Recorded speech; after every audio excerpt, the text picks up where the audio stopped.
Last લેક્ચરમાં આપણે માઇક્રોસ્કોપની વિભેદન શક્તિ અને ટેલિસ્કોપની વિભેદન શક્તિને રિલેટેડ ચર્ચા કરી અને ત્યારબાદ થોડાક તમને વધારાના દાખલાઓ પણ પ્રેક્ટિસમાં આપ્યા હતા અને MCQ. ત્યાર પછીનો ટોપિક આપ્યો છે આપણને ફ્રેનલ અંતર. MCQ માટેનો ટોપિક છે. તો ફ્રેનલ અંતર કોને કહેવાય સમજવા માટે આપણે એક સિમ્પલ આકૃતિને ધ્યાનમાં લઈએ.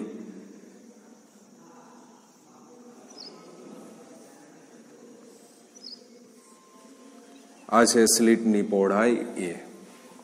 અહીંયા આપણે પડદો રાખીએ છીએ. અહીંયા શું રચાય જે આપણને ખબર છે, મધ્યસ્થ અધિકતમ. હવે ફ્રેનલ અંતરને સમજવા માટે આપણે રે ઓપ્ટિક્સ અને વેવ ઓપ્ટિક્સ મતલબ કિરણ પ્રકાશ શાસ્ત્ર અને તરંગ પ્રકાશ શાસ્ત્ર બેયને ધ્યાનમાં લઈએ. તો દાખલા તરીકે કિરણ પ્રકાશ શાસ્ત્રને ધ્યાનમાં રાખીને ચર્ચા કરીએ તો આ કિરણો સીધા જ પડદા ઉપર આપણને દેખાશે અને પડદા ઉપરનું આ આપણને શું રચે છે, પ્રતિબિંબ આપે છે, એવું કહી શકીએ આપણે. પરંતુ વેવ ઓપ્ટિક્સને ધ્યાનમાં રાખીને ચર્ચા કરીએ, બરાબર છે, તો આ બિંદુએ આપણને ખ્યાલ છે મધ્યસ્થ અધિકતમ રચાય છે અને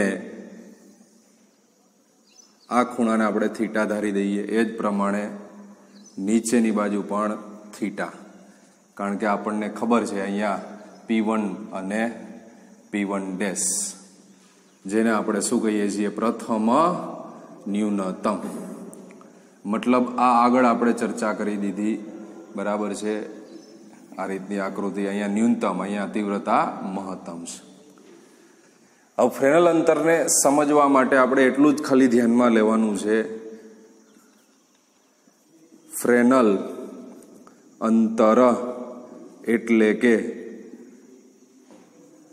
કિરણ પુંજની પહોળાઈ અથવા મધ્યસ્થ અધિકતમની પહોળાઈ એ અડચણ અથવા તો સ્લીટ ના પરિમાણ કરતા વધારે હોય. મતલબ x is greater than or equals to d. મતલબ આ અંતરને આપણે x ધારી લઈએ, બરાબર છે. તો સમજવા માટે આપણે કહીએ કે ફ્રેનલ અંતર કેને કહેવાય આની અંદર, તો આ જે છે એ ટોટલી ફ્રેનલ અંતર દર્શાવે છે ZF.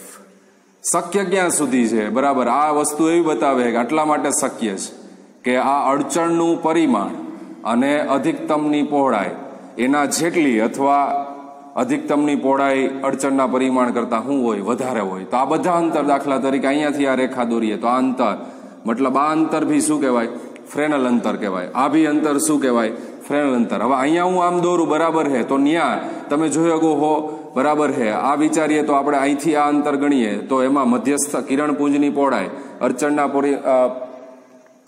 પરિમાણ કરતા કેવી થઈ જાય, ઓછી થઈ જાય. એટલે અહીંયા શક્ય નથી. અહીંથી ટૂંકમાં આ બધા અંતરો જે છે એ કેવા અંતરો ગણાય, ફ્રેનલ અંતર ગણાય. તો આ પડદા સુધીનું અંતર છે એને આપણે શું કહી દઈએ છીએ, ફ્રેનલ અંતર. તો ફ્રેનલ અંતરને સમજવા માટેનો કન્સેપ્ટ આટલો જ છે કે કિરણપુંજની પહોળાઈ અડચણના પરિમાણ કરતા વધારે હોય અથવા એના જેટલી હોય, અડચણના પરિમાણ કરતા વધારે, એટલે x is greater than or equals to d. તો પ્રથમ ન્યૂનતમ માટે આપણે લખીએ d sin થીટા બરાબર n લેમ્બડા. પણ પ્રથમ ન્યૂનતમ એટલે n બરાબર શું આવશે, 1, અને તેથી sin થીટા બરાબર લેમ્બડા બાય d. અને આપણે કીધું જ છે tan theta near about sin theta બરાબર લેમ્બડા બાય d. તો આકૃતિ પરથી આપણે જોઈએ કે આ tan થીટા ત્રિકોણ વિચારો, બરાબર છે. તો tan થીટા બરાબર સામેની બાજુ એટલે x અને પાસેની બાજુ એટલે ZF. તો બે tan થીટા સરખાવી દઈએ તો શું મળે આપણને, x બાય ZF બરાબર લેમ્બડા અપોન d. અને તેથી ZF બરાબર XD બાય લેમ્બડા. સ્લીટની પહોળાઈને આપણે અહીંયા d કીધી છે, આપણે a કીધો તો ચાલો d રાખી દો, a રાખો, બધું એક જ છે.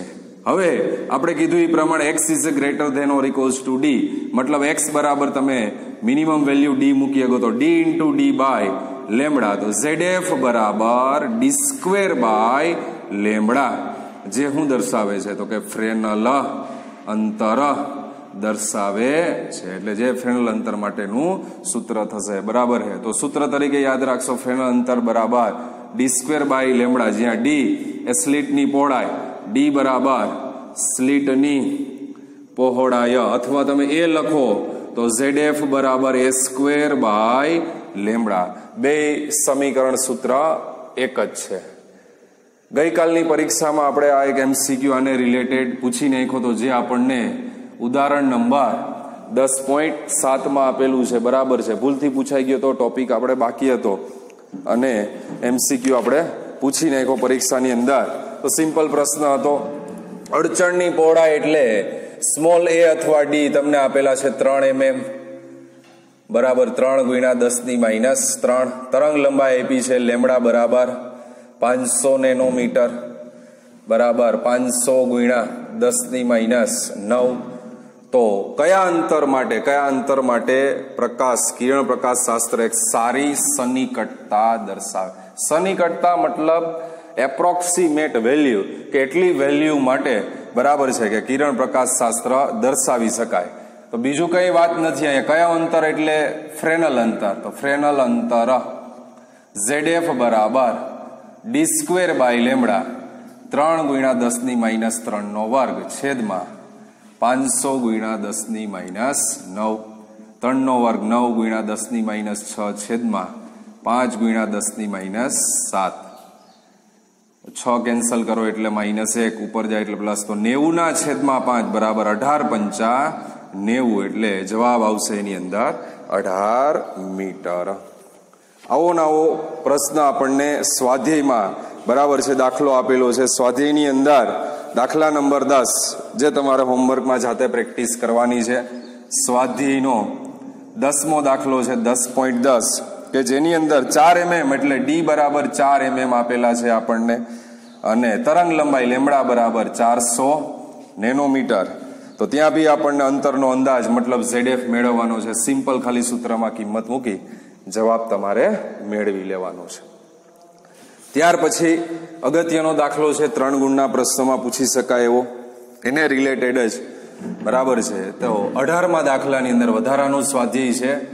વધારાનું સ્વાધ્યાય જેની અંદર 18મો દાખલો છે. તો 18મા દાખલાની અંદર 2 ટેકરીઓ પર રહેલા 2 ટાવરો, 2 ટાવર આકૃતિની મદદથી સમજાવવાનો પ્રયત્ન કરીએ. આ 2 ટાવર છે, આ એક અને આ 2. 2 ટાવર એકબીજાથી 40 કિલોમીટર અંતરે રહેલા છે. તેમને જોડતી રેખા બરાબર વચ્ચે આવેલી ટેકરીની 50 મીટર ઉપરથી પસાર. હવે આ બેની વચ્ચે એક બીજી ટેકરી બતાવવાની છે. તો આ જે ટેકરી છે બરાબર છે એ આ બેને જોડતી રેખાથી કેટલી નીચે આવેલી છે તો કે 50 મીટર નીચે આવેલી છે. તો મિડ પોઈન્ટ થી આપણે વિચારીએ તો આ અંતર બરાબર છે 20 કિલોમીટર થઈ જાય, અને આ અંતર પણ કઈ ગયા આપણે 20 કિલોમીટર. તો નોંધપાત્ર વિવર્તન અસરો સિવાય 2 ટાવરો વચ્ચે મોકલી શકાય તેવા રેડિયો તરંગોની સૌથી વધુ તરંગ લંબાઈ આપણે મેળવવાની છે. આ ટાવર 1, ટાવર 2, તરંગ લંબાઈ લેમડા આપણે મેળવવાના છે. તો સીધું અહીંયા ખબર પડી જવી જોઈએ તમને, આ જે અંતર જે છે બરાબર છે એ આપણને આપેલું છે ફ્રેનલ અંતર,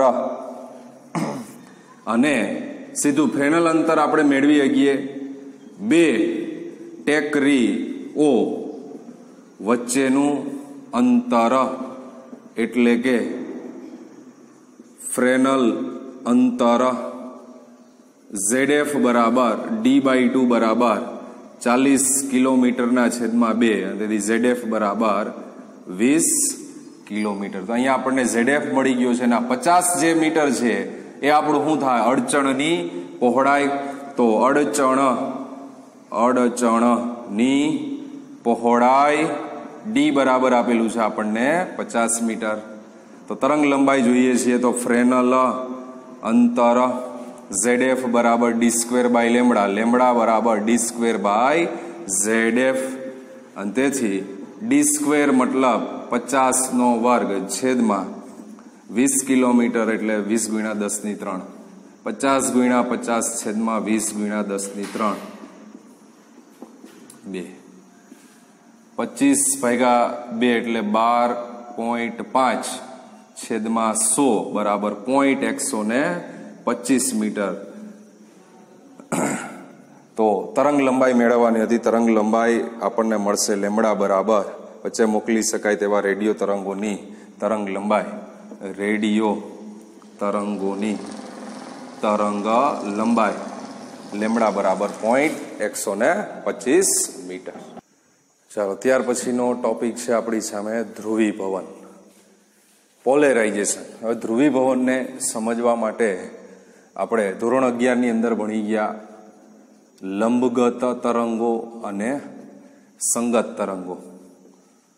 સંગત તરંગો, લંબગત તરંગોમાં કોને કીધા હતા આપણને? તો કે જે તરંગો પ્રકાશના પ્રસરણની દિશાને લંબ રહી અને દોલનો કરતા હોય એવા જે તરંગો છે એને આપણે લંબગત, મતલબ કે શૃંગ અને ગર્ત રચીને પ્રસરણ પામતા હોય તો આ જે તરંગો છે એને આપણે લંબગત તરંગો. અને લંબગત તરંગોની અંદર બરાબર છે વિદ્યુત ચુંબકીય તરંગો લઈએ, પ્રકાશના તરંગોમાં વિદ્યુત ચુંબકીય તરંગો જેનો આપણે અભ્યાસ. જ્યારે સંગત તરંગો માટે ધ્રુવીભવન શક્ય નથી. ધ્રુવીભવન ફક્ત કયા તરંગો માટે શક્ય છે? તો કે લંબગત તરંગ. કારણ કે સંગત તરંગોમાં આપણે જોયું ધ્વનિ તરંગો, એની અંદર શું રચાતું હતું? તો કે સંઘનન અને વિઘનન. બરાબર છે. આવો લાઇટ પાર્ટ, ડાર્ક પાર્ટ, શું રચાતું હતું? સંઘનન અને વિઘનન રચીને પ્રસરણ પામતા તે તરંગોને આપણે કેવા કીધા હતા? સંગત તરંગો. હવામાં પ્રસરતા ધ્વનિ તરંગો. તો ધ્વનિ તરંગો છે એ ધ્રુવીભવન સમજાવી શકતું નથી. અને ધ્રુવીભવન સમજવા માટે તો તમારે કયા તરંગોનો ઉપયોગ કરવો પડે એમ છે? લંબગત તરંગો. તો એમાં બી આપણે કીધા વિદ્યુત ચુંબકીય તરંગો. તો આ જે તરંગો છે એમાં વિદ્યુત અને ચુંબક. તો વિદ્યુત અને ચુંબક એટલે વિદ્યુત તો વિદ્યુત ક્ષેત્ર અને ચુંબક એટલે ચુંબકીય ક્ષેત્ર બી. બરાબર. આ બે તરંગોને ધ્યાનમાં રાખીને આપણે આકૃતિ બનાવીએ.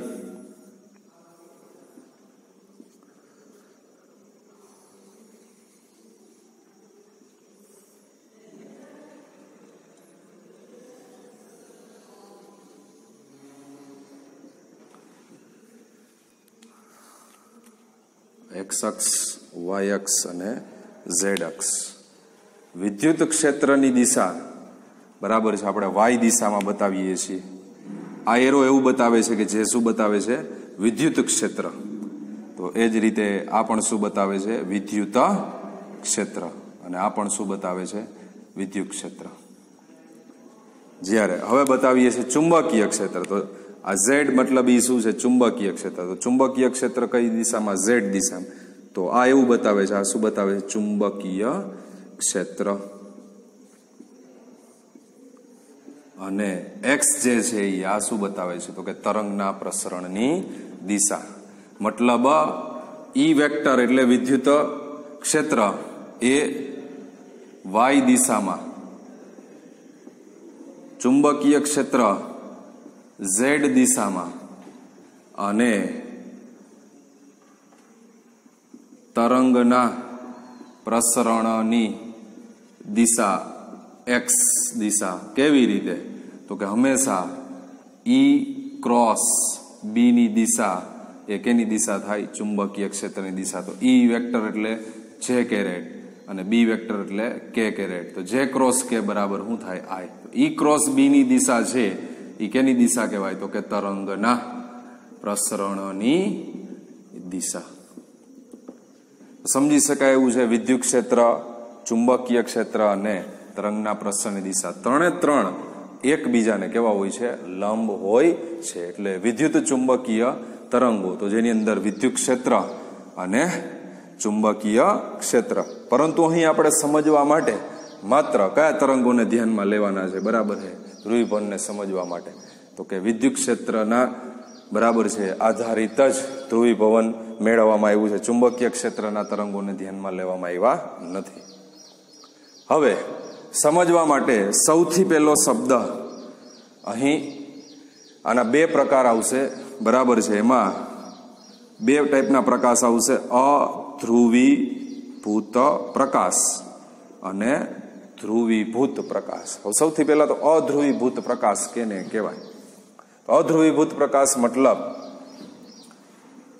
પ્રકાશના તરંગોનું પ્રસરણ બધી જ દિશામાં થતું હોય, બધી જ દિશામાં. તો એ જે પ્રકાશ છે એ કેવો પ્રકાશ કહેવાય? અધ્રુવીભૂત પ્રકાશ. એટલે અધ્રુવીભૂત પ્રકાશની વ્યાખ્યા આપવી હોય, બરાબર છે, તો એ વ્યાખ્યાની અંદર આપણે એવું કહી શકીએ કે જે પ્રકાશ કિરણપુંજમાં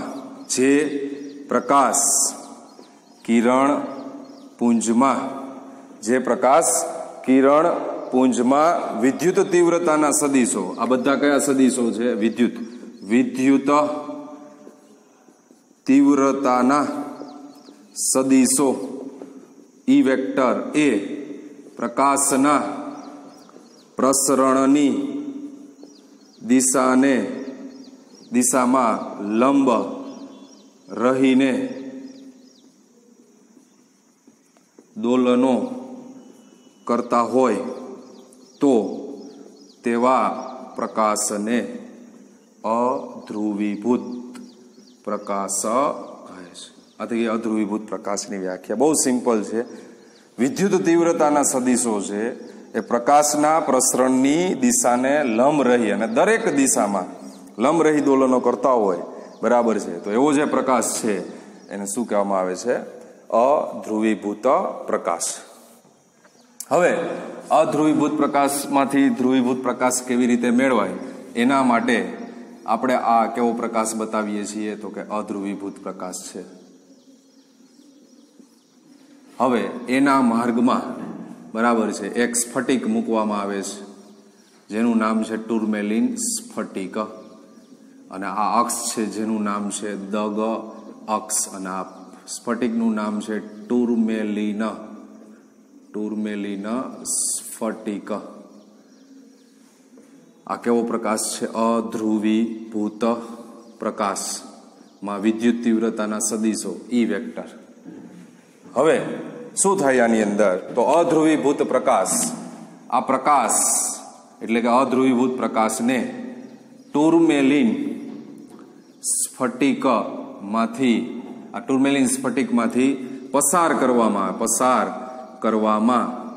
આવે છે ત્યારે, હવે અહીંથી પસાર થાય એટલે શું થાય? તો પસાર કરવામાં આવે ત્યારે તે ચોક્કસ દિશામાં ધ્રુવીભૂત થયેલા પ્રકાશને સહેલાઈથી પસાર થવા દે છે. જ્યારે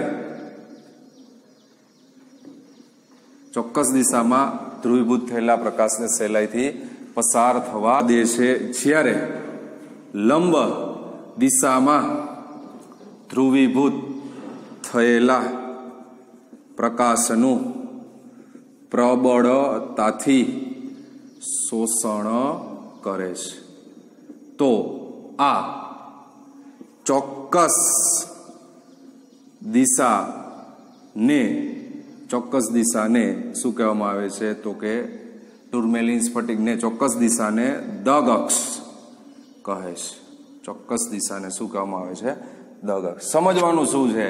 બરાબર છે, અહીં તો પ્રકાશ બધી દિશામાં છે, બરાબર છે. જ્યારે ટુર્મેલિન સ્ફટિકમાંથી પસાર થાય એ ચોક્કસ દિશામાં ધ્રુવીભૂત થયેલા પ્રકાશ, મતલબ ચોક્કસ દિશા એટલે તમારે આ સમજવાનું છે દગ અક્ષ.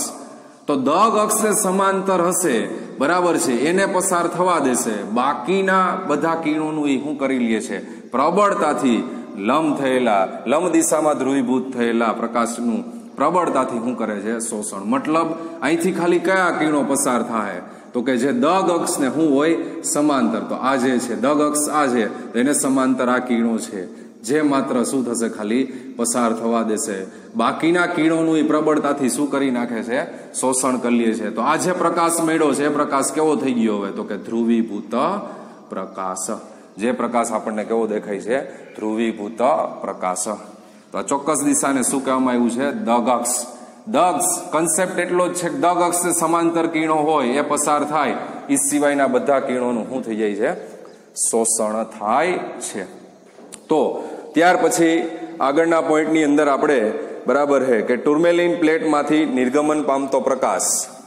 ટુર્મેલિન, તો આ ટુર્મેલિન પ્લેટ માંથી નિર્ગમન પામતો પ્રકાશ એક જ દિશામાં વિદ્યુત તીવ્રતાના સદિશો, જેને આપણે E0 કહી દઈએ છીએ, વિદ્યુત તીવ્રતાના સદિશો E0 રહેલા હોય અને જે દગ અક્ષને શું હોય? સમાંતર, તો તેવા પ્રકાશને ધ્રુવીભૂત પ્રકાશ કહે છે. જે દગ અક્ષને શું છે? સમાંતર છે, તો એ પ્રકારના પ્રકાશને કેવો પ્રકાશ કહેવામાં આવ્યો છે? ધ્રુવીભૂત પ્રકાશ. આમ ટુર્મેલિન પ્લેટ એક કુદરતી પોલેરાઇઝર અથવા પોલેરોઇડ છે. ટુર્મેલિન પ્લેટને તમે પોલેરાઇઝર અથવા શેના તરીકે ઓળખી શકો છો? તે પોલેરોઇડ તરીકે ઓળખી શકો છો. જે પ્રકાશ કિરણાવલીમાં તલ ધ્રુવીભૂત પ્રકાશના કિરણો પરસ્પર સમાંતર અને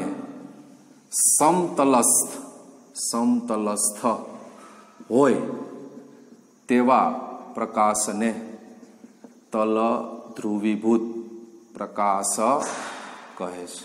સમતલસ્થ હોય, પરસ્પર સમાંતર અને કેવા હોય? આ સમતલસ્થ હોય, તો એવા પ્રકાશને કેવો પ્રકાશ કહેવામાં આવે છે? તલ ધ્રુવીભૂત પ્રકાશ. આમ ધ્રુવીભૂત પ્રકાશમાંથી તલ ધ્રુવીભૂત પ્રકાશ મેળવવાની ઘટનાને શું કહેવામાં આવે છે? ધ્રુવીભવન. આ ધ્રુવીભવનની વ્યાખ્યા થઈ ગઈ. અધ્રુવીભૂત પ્રકાશમાંથી ધ્રુવીભૂત પ્રકાશ મેળવવાની આ પ્રક્રિયાને શું કહેવામાં આવે છે? ધ્રુવીભવન કહે છે.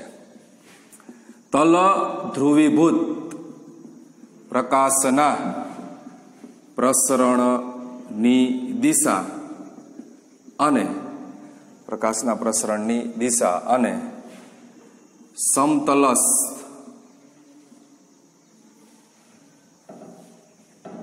તલ ધ્રુવીભૂત પ્રકાશના પ્રસરણની દિશા અને ઈ વેક્ટર મતલબ વિદ્યુત તીવ્રતાના સદિશો, ઈ વેક્ટર સદિશો વડે રચાતા સમતલને દોલન તલ કહે છે, જેને આકૃતિમાં ABCD વડે દર્શાવેલ છે.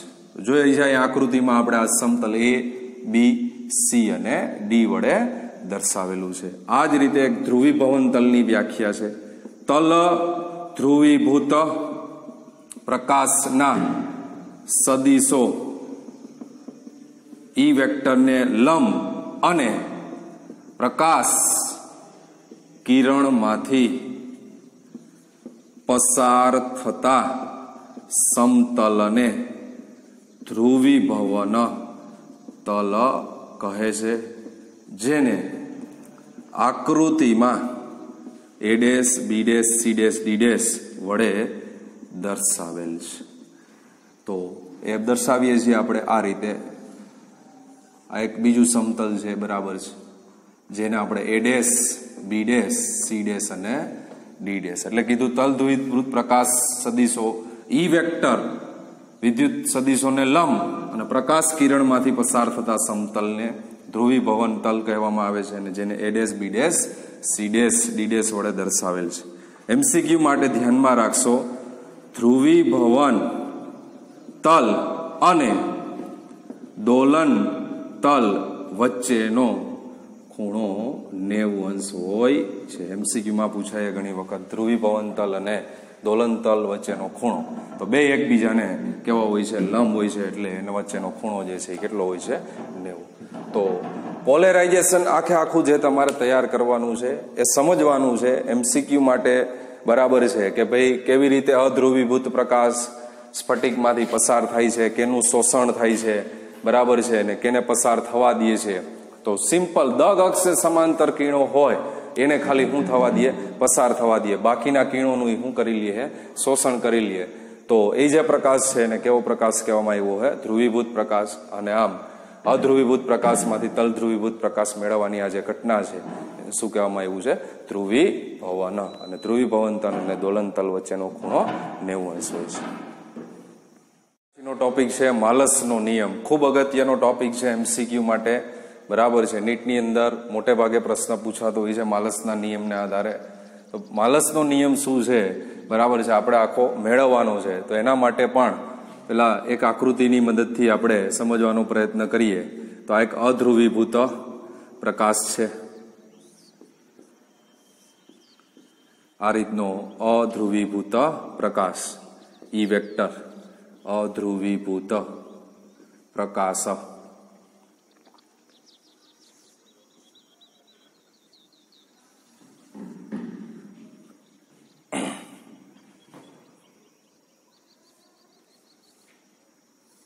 આ એક શું છે આપણને ખ્યાલ છે? ટુર્મેલિન સ્ફટિક એ અથવા પોલેરોઇડ એ. ટેક્સ્ટબુકમાં એને પોલેરોઇડ કીધું છે. બધું એક જ થાય. ટુર્મેલિન સ્ફટિક. અને આનું નામ છે આપણે કીધું દગ અક્ષ. તો જેવું ટુર્મેલિન સ્ફટિકમાં રાખવામાં આવે એટલે આપણને ખબર છે કે ભાઈ દગ અક્ષ સમાંતર હશે એ એને સહેલાઈથી પસાર થવા દેશે. બાકીના ઘટકોનું શું થઈ જાય છે? શોષણ. એટલે એ મુદ્દા તરીકે લખીએ આપણે. તો ટુર્મેલિન પ્લેટમાં ઈ વેક્ટર સદિશોનું ના લંબ, ઈ વેક્ટરના લંબ સદિશોનું પ્રબળતાથી શું થઈ જાય છે? શોષણ. લંબ સદિશોનું તો પ્રબળતાથી શું કરે છે? શોષણ કરે. માત્ર કયા સદિશો પસાર થાય? સમાંતર. શોષણ થતું હોવાથી નિર્ગમન પામતા પ્રકાશની તીવ્રતા આપાત પ્રકાશની તીવ્રતા કરતા ઓછી હોય. સીધું સમજી શકાય છે. આમાંથી અમુક જ પસાર થતા હોવાથી આ નિર્ગમન પામતો પ્રકાશ જે દગ અક્ષને શું છે? સમાંતર છે. તો એની તીવ્રતા જે છે એ આપાત જે પ્રકાશ કર્યો એના કરતા કેવી હશે? ઓછી હશે. તો આ નિર્ગમન પામતા બરાબર છે સદિશોને આપણે E0 કહી દઈએ છીએ. એની તીવ્રતા કેવી હોય? તો I0 કહી શકાય. હવે શું વિચારીએ છીએ? તો કે આ ટુર્મેલિન પ્લેટ એ અથવા પોલેરોઇડ ટુર્મેલિન પ્લેટ એ ને આપાત કિરણાવલીની અક્ષ તરીકે લઈ ભ્રમણ આપવામાં આવે તો નિર્ગમન પામતા પ્રકાશની તીવ્રતા, નિર્ગમન પામતા ધ્રુવીભૂત પ્રકાશની તીવ્રતા સમાન અથવા કેવી રહે? અચળ. બરાબર સમજો. અહીં આપણે એવું કીધેલું છે કે આ ટુર્મેલિન જે આપાત પ્રકાશ તો કયો છે અહીંયા? અધ્રુવીભૂત. આ પ્લેટને આપણે પરિભ્રમણ આપીએ તો પ્રકાશ તો બધી દિશામાં આવે. તો જેમ જેમ પરિભ્રમણ આપશો બરાબર છે એટલે પ્લેટ ફરશે ને પ્લેટ ફરશે બરાબર છે તો તીવ્રતા બરાબર છે ગમે તે દિશામાં દગ અક્ષને સમાંતર તો તીવ્રતા તો કેવી રહેવાની છે? સમાન જ રહે, અચળ રહેશે. ખાસ ધ્યાનથી જોવાનું છે. પ્લેટ એ ને ફેરવીએ છીએ. હવે આપણે પ્લેટ બી મૂકવાના છીએ. એનો આ કન્સેપ્ટ આખો અલગ છે. અહીંયા આપાત પ્રકાશ કેવો છે? અધ્રુવીભૂત. તો અધ્રુવીભૂત પ્રકાશ તો બધી દિશામાં ફેલાયેલો હોવાથી બરાબર છે. જેમ તમે પ્લેટને ફેરવશો બરાબર, તો તીવ્રતા તો એટલી ને એટલી રહેવાની છે, તીવ્રતામાં કોઈ ફેર પડવાનો નથી. એટલે નિર્ગમન પામતા ધ્રુવીભૂત પ્રકાશની તીવ્રતા કેવી રહે? સમાન. કારણ કે પ્લેટને શું કહેવામાં આવ્યું છે? અક્ષ ઉપર શું કરવામાં આવે? ફેરવવામાં આવે ત્યારે.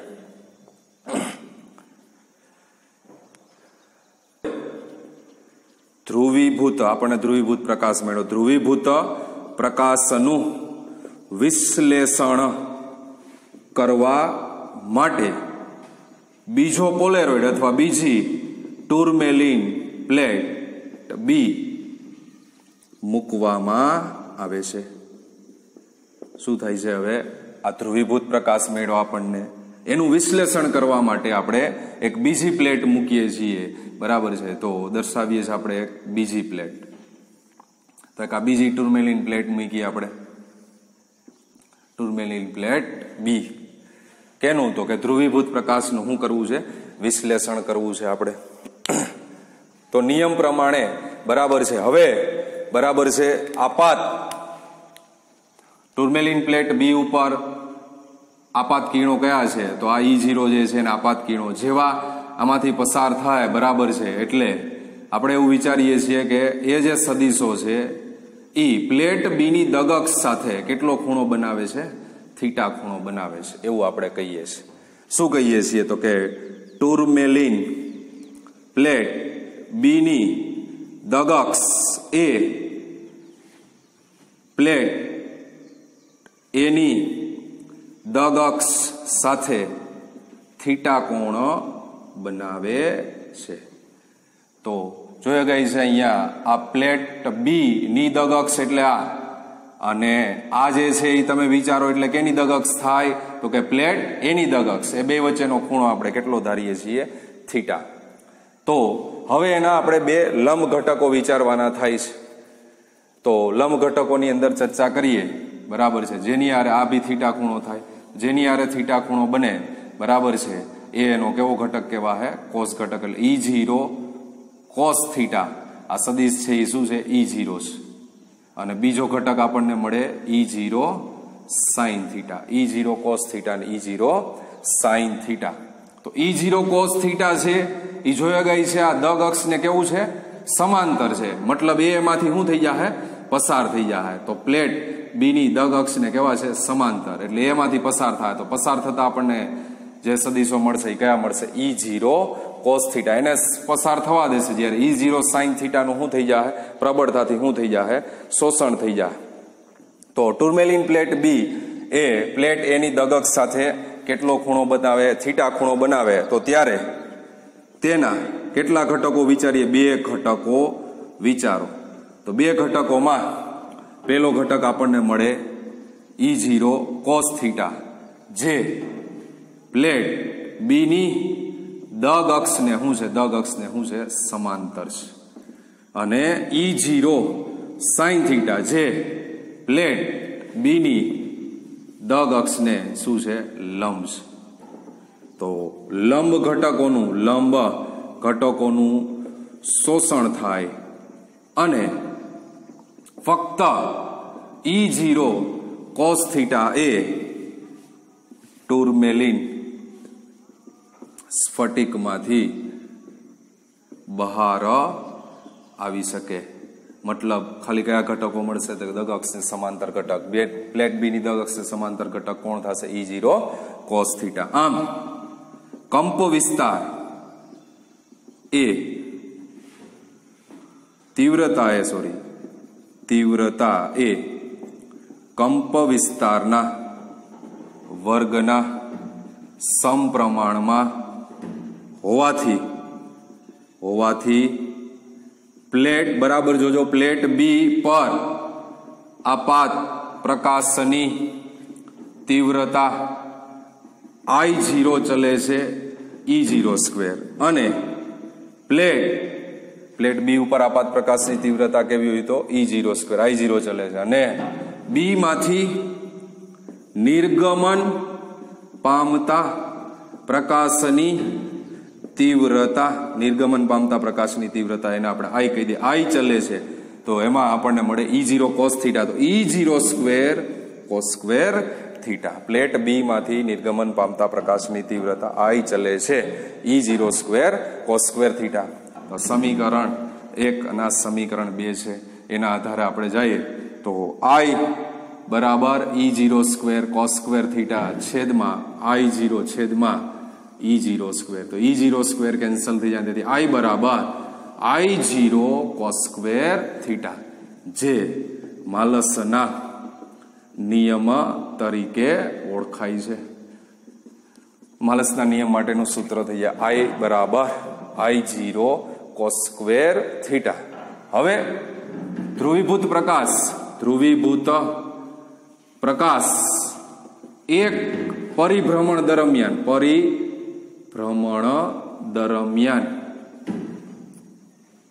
થીટા બરાબર 0 કે પાય ત્યારે તીવ્રતા મહત્તમ અને થીટા બરાબર π/2 કે 3π/2 ત્યારે તીવ્રતા શૂન્ય.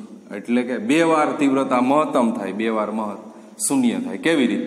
0 મૂકો તો 1 એટલે I બરાબર I0, પાઈ મૂકો તો -1 તોય I બરાબર I0, -1/2 અને π/2 એ આ 0 થઈ જાય તો તીવ્રતા શું થઈ જાય? શૂન્ય. 3π/2 એ 0. એટલે 0 કે પાય ત્યારે 2 વખત તીવ્રતા શું થાય છે? મહત્તમ. અને 2 વખત તીવ્રતા શું થાય? શૂન્ય. ક્યારે? એક પૂર્ણ પરિભ્રમણ દરમિયાન. હવે અહીંયા જે વાત કરી છે એ ધ્રુવીભૂત પ્રકાશની વાત છે, ને આપણે અગાઉના પોઈન્ટમાં વાત કરી હતી કે અધ્રુવીભૂત પ્રકાશમાં પ્લેટ એને પરિભ્રમણ આપવામાં આવે તો તીવ્રતા બદલાતી નથી. કેવી રીતે? અચળ. પણ જ્યારે તો અહીંયા તો કેવો પ્રકાશ છે? ધ્રુવીભૂત પ્રકાશ છે, તો એ પરિભ્રમણ દરમિયાન 2 વાર શૂન્ય થાય છે, 2 વાર શું થાય છે? મહત્તમ થાય છે. આમ અધ્રુવીભૂત પ્રકાશ પોલેરાઇઝર માંથી પસાર થાય ત્યારે ધ્રુવીભૂત પ્રકાશની તીવ્રતા અડધી થાય છે. કેવી રીતે? તો એની સરેરાશ લેવામાં આવે I બરાબર I0 cos² થીટા, એની સરેરાશ I બરાબર I0 cos² થીટા. તો cos² થીટાની કિંમત આપણે જાણીએ છીએ 0 અને 1 ની વચ્ચે જ હોય. તો એની સરેરાશ લેવામાં આવે તો 0 અને 1 ની સરેરાશ શું થાય? તો કે 1/2 થાય. અને તેથી તીવ્રતા શું થઈ જાય? I બરાબર I0/2. એટલે તીવ્રતા કેવી થઈ જાય છે? અડધી. અધ્રુવીભૂત પ્રકાશ પોલેરાઇઝર માંથી પસાર થાય તો તીવ્રતા કેવી થઈ જાય છે? અડધી. સરેરાશ એટલા માટે લેવામાં આવે કારણ કે આ થીટાનું મૂલ્ય જેમ જેમ તમે પોલેરાઇઝર ફેરવો એમ થીટાનું મૂલ્ય બદલાય રાખે, તો એના આધારે એની સરેરાશ કેટલી થાય? 1/2. તેથી અધ્રુવીભૂત પ્રકાશમાંથી જે પોલેરાઇઝરમાંથી પસાર થાય, પોલેરાઇઝર મતલબ ટુર્મેલિન પ્લેટમાંથી પસાર થાય ત્યારે ધ્રુવીભૂત પ્રકાશની તીવ્રતા કેવી થઈ છે? અડધી થઈ છે. આમ પોલેરોઇડનો ઉપયોગ આપ્યો છે આપણને. પોલેરોઇડનો ઉપયોગ ગોગલ્સ અને બારીના કાચમાં તીવ્રતાના નિયંત્રણ માટે કરવામાં આવે છે. ગોગલ્સ અને બારીના કાચમાં તીવ્રતાનું નિયંત્રણ કરવા માટે કરવામાં આવે છે. તથા પોલેરોઇડનો ઉપયોગ ફોટોગ્રાફી કેમેરામાં અને 3D મૂવી કેમેરામાં પણ થાય છે. તો આ આખો કમ્પ્લીટ થઈ ગયો. માલસનો નિયમ કન્સેપ્ટ આટલો જ છે. ધ્રુવીભૂત પ્રકાશ બરાબર છે એ પૂર્ણ પરિભ્રમણ આપવામાં આવે તો 2 વાર શૂન્ય, 2 વાર મહત્તમ. જ્યારે અધ્રુવીભૂત પ્રકાશ એ ટુર્મેલિન સ્ફટિકમાંથી પસાર થાય તો તીવ્રતા અચળ રહે, બદલાતી નથી, કારણ કે અધ્રુવીભૂત પ્રકાશ બધી બાજુ ફેલાયેલો હોય છે એટલા માટે. અને માલસના નિયમનું જે સૂત્ર છે I બરાબર I0 cos² થીટા. નિયમ આધારિત ઉદાહરણ 8 આપેલું છે આપણને. એક પોલેરોઇડ તકતીને એકબીજાને લંબ રાખેલ. આ એક પોલેરોઇડ આપણે લઈએ છીએ P1 અને અહીંયા આપણે આ બીજો પોલેરોઇડ એને આપણે P3 કહી દઈએ છીએ. બે પોલેરોઇડ એકબીજાને શું કહેવાના છે તમારે? બે પોલેરોઇડ એકબીજાને આની દગક્ષ છે, આની દગક્ષ છે, એકબીજાને કેવા છે? લંબ. હવે એમની વચ્ચે એક ત્રીજો પોલેરોઇડ મૂકવામાં આવ્યો છે. તો એમની વચ્ચે આપણે આ એક ત્રીજો પોલેરોઇડ, એનું નામ આપણે P2 આપીએ છીએ. આ એની દગક્ષ છે. તો નિર્ગમન પામતા પ્રકાશની તીવ્રતાની ચર્ચા કરો. P3 માંથી નિર્ગમન પામતા પ્રકાશની તીવ્રતાની ચર્ચા કરો. હવે પહેલા તો આકૃતિમાં P1 અને P3 પોલેરોઇડ એકબીજાને શું છે? લંબ છે. P1 ની આ દગક્ષ છે, આ P3 ની દગક્ષ અને આ P2 ની દગક્ષ. હવે અહીંયાથી અધ્રુવીભૂત પ્રકાશ દાખલા તરીકે શું કરવામાં આવ્યો છે? આપાત કરવામાં આવ્યો છે. તો દગક્ષ સમાંતર બરાબર છે, આપણે જોયું આગળની ચર્ચામાં, એ પસાર થવા દેશે આ વિદ્યુત તીવ્રતાના સદિશો બરાબર છે. તો દગક્ષ સમાંતર કિરણો શું થયા? પસાર થયા. હવે P1 અને P3 ની વચ્ચે પોલેરોઇડ P2 ને થીટા ખૂણે ભ્રમણ આપવામાં આવે છે. જોઈ ગઈ છે હવે બરાબર. આ P1 ની દગક્ષ છે તો એને આપણે અહીંયા બતાવીએ. તો આ P2 કેટલા ખૂણે ભ્રમણ આપ્યું કહેવાય? તો થીટા ખૂણે શું આપવામાં આવ્યું છે? ભ્રમણ. જેવું થીટા ખૂણે ભ્રમણ આપો તો એના ઘટકો વિચારવાના થાય. આ એનો ઘટક બનશે બરાબર છે E0 cos થીટા અને આ બનશે E0 sin થીટા. તો sin E0 sin નું તો પ્રબળતાથી શું થઈ જાય? શોષણ થઈ જાય. તો માત્ર કયા ઘટકો પસાર થાય? તો કે E0 cos થીટા ઘટકો જે છે એ આમાંથી પસાર થાય. એટલે આ થઈ ગયા E0 cos થીટા. દગક્ષને સમાંતર કોણ બને? E0 cos theta. તો એને સહેલાઈથી પસાર થવા દે, બાકીના ઘટકોનું શું થઈ જાય? શોષણ થઈ જાય. તો P1 માંથી નિર્ગમન પામતા પ્રકાશની તીવ્રતા કેવી હોય? P1 માંથી નિર્ગમન પામતા પ્રકાશની તીવ્રતા I1 બરાબર I0 ચલે છે E0 સ્ક્વેર. હવે P2 માંથી નિર્ગમન પામતા પ્રકાશની તીવ્રતા I2 બરાબર શું થઈ જાય? તો કે I1 cos સ્ક્વેર થીટા. કેવી રીતે થાય એ બરાબર? તો આપણને અહીંયા ઘટકો કયા મળે? ખાલી E0 cos થીટા. તો E0 square cos square theta. E0 બરાબર E0 સ્ક્વેર બરાબર હું તમે લખી શકો I0. I0 મતલબ હું લખી શકો I1. તેથી I2 બરાબર I1 cos square theta. P2 માંથી નિર્ગમન પામતા પ્રકાશની તીવ્રતા. હવે શું વિચારવાનું થાય? તો P3 ઉપર આપાત પ્રકાશ આ થાય છે બરાબર છે. તો જે દગક્ષ સાથે કેટલો ખૂણો? તો તમે વિચારે આ થીટા હોય, આ લંબ છે આને, તો અહીંયા ખૂણો કેટલો વધારાનો વધે? તો કે π/2 માઇનસ થીટા. તો શું લખી શકાય? P2 અને P3 ની દગક્ષ વચ્ચેનો ખૂણો કેટલો થશે? તો કે π/2 માઇનસ થીટા થશે. તો ફરી પાછા એના ઘટકો તમે વિચારો બરાબર છે. એટલે આ થશે બરાબર છે E0 cos π/2 માઇનસ થીટા. તો એમાંથી નીકળતો પ્રકાશ ખાલી કેવો હોય? બરાબર છે. તો P3 માંથી નિર્ગમન પામતા પ્રકાશની તીવ્રતા I3 બરાબર I2 cos સ્ક્વેર. ખૂણો કેટલો બની ગયો? તો કે π/2 માઇનસ થીટા.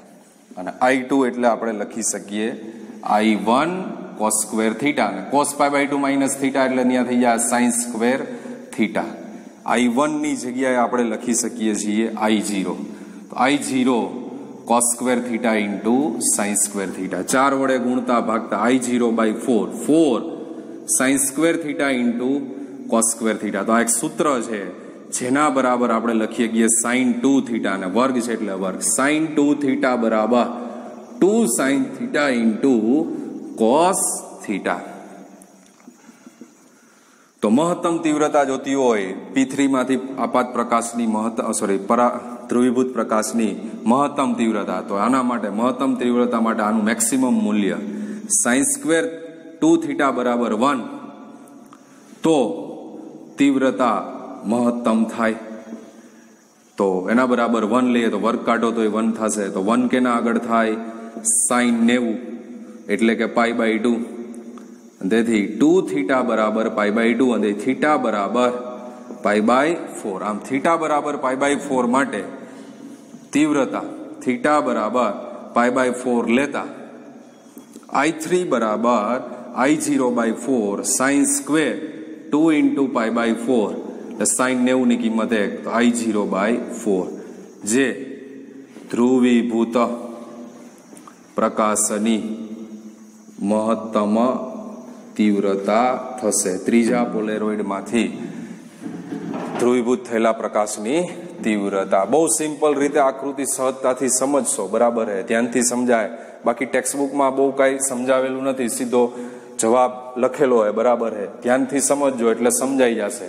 પેલા થીટા ખૂણે ભ્રમણ આપ્યું, બરાબર હે, તકતીને, એટલે એનામાંથી આપણને પ્રકાશ મેળો E0 cos θ.